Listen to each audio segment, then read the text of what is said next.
రైతు సోదరులకు స్వాగతం.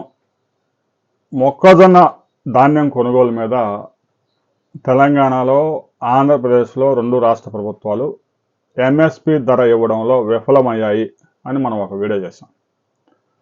అయితే కొంతమంది అన్నెసెసరీ కామెంట్స్ చేస్తూ ఉన్నారు. ఆంధ్రప్రదేశ్ కన్నా తెలంగాణలో బెటర్గా ఉందని, తెలంగాణలో అద్భుతంగా రేవంత్ రెడ్డి ప్రభుత్వం నడుస్తూ ఉందని, మొక్కజొన్న రైతులకు 2400 ధర దక్కుతూ ఉందని కామెంట్ చేశారు. మంచిది. రైతులకి కనీస మద్దతు ధర 2400 రూపాయలు దక్కడమే కావాల్సింది.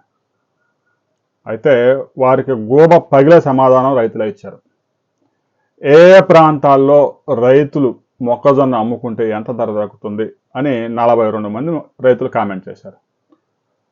తెలంగాణలో గరిష్టంగా ఖమ్మం జిల్లాలో 1-2 ప్రాంతాల్లో 900 రూపాయల ధర దక్కుతా ఉంది. మిగిలిన చాలా ప్రాంతాల్లో 1700, 1750 రూపాయల ధర మాత్రమే దక్కుతా ఉంది. దాదాపు తెలంగాణ వ్యాప్తంగా అన్ని ప్రాంతాల నుంచి రైతులు కామెంట్ చేశారు. మొక్కజొన్నకి ఎక్కడా కూడా ఒక్క రైతు కూడా నాకు 2400 రూపాయల ధర మద్దతు ధర దక్కింది అని కామెంట్ చేసిన రైతే లేడు. సరిపోయింది. ఇక మనం తెలంగాణలో ప్రభుత్వాలు పనితీరు గురించి అద్భుతంగా పనితీరు కనపరుస్తూ ఉన్నాయి. ఆంధ్రప్రదేశ్లో ప్రభుత్వం అద్భుతంగా పనిచేస్తుంది అని భజన చేయడానికి కాదు వీడియోలు చేశారు. రైతుల సమస్యలు, రైతులకి కనీసం మద్దతు ధర దక్కుతుందా లేదా, రైతుల పక్షాన నిలిచేందుకు మనం చేస్తాం. అయితే తెలంగాణలోనే మక్కలు కొనుగోలు చేయడం లేదు, ఆంధ్రప్రదేశ్లో అద్భుతంగా కొనుగోలు చేస్తున్నారు అని నేను ఒక వీడియోలో కూడా చెప్పలేదు.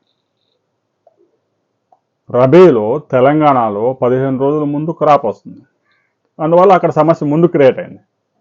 ఆంధ్రప్రదేశ్లో 15 రోజులు లేటుగా క్రాప్ వస్తుంది, ఇప్పుడు ఇక్కడ సమస్య స్టార్ట్ అయింది. ఆంధ్రప్రదేశ్లో కూడా 1600 నుంచి 1750, గరిష్టంగా 1800 రూపాయలు మించి కొనుగోలు చేయడం లేదు. ప్రభుత్వ వైఫల్యం. అది కేంద్ర ప్రభుత్వం, రాష్ట్ర ప్రభుత్వం అని రైతులు కూడా తెలుసుకోవాలి. మనం కేంద్రం విఫలమైంది, మద్దతు ధర కేంద్రం ప్రకటించిందంటే ఒకడు కామెంట్ చేస్తాడు. రాష్ట్రం ఏం చేసిద్ది? కేంద్రం కదా మద్దతు ధర ప్రకటించింది. కేంద్ర ప్రభుత్వంతో సమన్వయం చేసుకొని రైతుల దగ్గర నుంచి కొనుగోలు చేయాల్సిన బాధ్యత ఉంది. కొనుగోలు కేంద్రాలు పెద్ద ఎత్తున ఓపెన్ చేశారు. రైతుల దగ్గర నుంచి 2400 మద్దతు ధర ఇచ్చి ఎన్ని క్వింటాళ్ళు కొనుగోలు చేశారు అని ప్రకటించే దమ్ము, ధైర్యం తెలంగాణకు కానీ ఆంధ్రప్రదేశ్ ప్రభుత్వానికి కానీ ఉందా అని రైతులు కూడా ప్రశ్నించండి. రేవంత్ రెడ్డి అద్భుతంగా చేస్తూ ఉన్నాడు, ఆంధ్రప్రదేశ్ కన్నా బెటర్గా. ఆంధ్రప్రదేశ్తో పోల్చకపోతే బీహార్తో పోల్చుకో. అంత అద్భుతంగా ఉందనుకుంటే మంచిదే. రైతుకు దక్కాల్సింది చివరికి న్యాయం. ఏ రైతుకైనా మద్దతు ధర మొక్కజొన్నకు దక్కుతూ ఉందా? 2400 రూపాయల ధర వస్తూ ఉందా? జగిత్యాలలో ఎంత ధర ఉందో రైతు కామెంట్ చేశాడు చూడండి. నిజామాబాద్లో ఎంత ధర దక్కుతుందో చూడండి. ఖమ్మం జిల్లాలో ఎంత ధర దక్కుతుందో రైతులు కామెంట్ చేశారు, వీడియోలో చూడండి. ఒక రైతు కూడా 2400 రూపాయల ధర నాకు దక్కింది అనే రైతే లేడు. అటు తెలంగాణలో కాదు, ఆంధ్రప్రదేశ్లో కూడా అదే పరిస్థితి. అనంతపురం జిల్లాలో 1800 నుంచి 1900 కొనుగోలు చేస్తున్నారు. పల్నాడు జిల్లాలో 1700, 1750 రూపాయలు, 1710 రూపాయలు.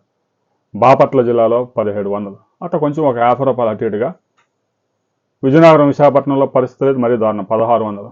కొన్ని ప్రాంతాల్లో పౌల్ట్రీ ఫామ్ దాకా రవాణా, ట్రాన్స్పోర్ట్ చేసి అక్కడ దింపేదాకా ఖర్చులు కూడా రైతులు భరాయించాల్సి వస్తుంది. ఎక్కడా కూడా 900 దాటిన ధరలే లేవు. 900 కూడా 1-2 ప్రాంతాల్లోనే కొనుగోలు చేస్తూ ఉంటారు. 2 తెలుగు రాష్ట్రాల్లో ఎంఎస్పి ధర అందించడంలో కేంద్రం, 2 తెలుగు రాష్ట్రాలు విఫలమయ్యాయి. లేదు, అద్భుతంగా నడుస్తుందని మీరు భావిస్తున్నారా? రైతులు అద్భుతంగా మొక్కలకి అద్భుతమైన ధర తెలంగాణ అందిస్తూ ఉంది, ఆంధ్రప్రదేశ్ అందించడం లేదు అని మీకు ఏమైనా అనుమానాలు ఉంటే కామెంట్ చేయండి. అంతేగాని రేవంత్ రెడ్డి ప్రభుత్వం అద్భుతంగా పనిచేస్తూ ఉందంటే, అంత అద్భుతంగా పనిచేస్తే రైతులు రోడ్డు ఎందుకు ఎక్కుతారు? మొక్కజొన్నకి ఎంత ధర ఇస్తూ ఉన్నారు? ఆంధ్రప్రదేశ్లో కూడా అదే పరిస్థితి. నువ్వు ఆంధ్రప్రదేశ్ గురించి చెప్పడం లేదు, తెలంగాణ గురించి చెప్తున్నావు. తెలంగాణ, ఆంధ్రప్రదేశే కాదు, తమిళనాడులో రైతులు నష్టపోయినా కూడా నేను వీడియో చేస్తాను. రేవంత్ రెడ్డి నా బంధువు కాదు, ఆంధ్రప్రదేశ్లో ఉన్న ప్రభుత్వం నా చుట్టమో కాదు. ఎవరికి భజన చేయడం వల్ల నాకేం ఉపయోగం ఉండదు. అందువల్ల రైతు సోదరులు ఆలోచించండి. ఇలాంటి పిచ్చ కామెంట్లు చేసేవారికి రైతులు సరైన సమాధానమే చెప్పారు ఆల్రెడీ, ఇంకా ఆ కామెంట్స్లో చెప్తూనే ఉన్నారు. మక్కలకి మీకు మద్దతు ధర దక్కిందా లేదా? ఒక క్వింటాకి ఎంత నష్టం జరిగింది?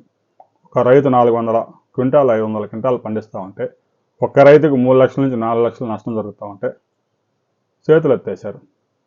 మద్దతు ధర ఏది? లేదు. భవిష్యత్తులో కూడా అలాంటి అవకాశాలు కనిపించడం లేదు. ధాన్యం విషయంలో మాత్రం కొనుగోలు చేస్తూ ఉన్నారు. ఎందుకు? పౌర సరఫరాల ద్వారా రేషన్ సప్లై చేయాలి కాబట్టి ఆ ధాన్యాన్ని కొనుగోలు చేసి మరాడించి ఆ బియ్యాన్ని స్టాక్ పెట్టుకుంటా ఉన్నారు. మిగతా ఏ పంటకి కూడా కొనుగోలు చేసి ప్రభుత్వం నిల్వ చేసి రైతులకి మద్దతు ధర ఇవ్వడానికి అవసరమైన యంత్రాంగం లేదు. దీంతో మీరు ఏకీభవిస్తారా, వ్యతిరేకిస్తారా? కామెంట్ చేయండి.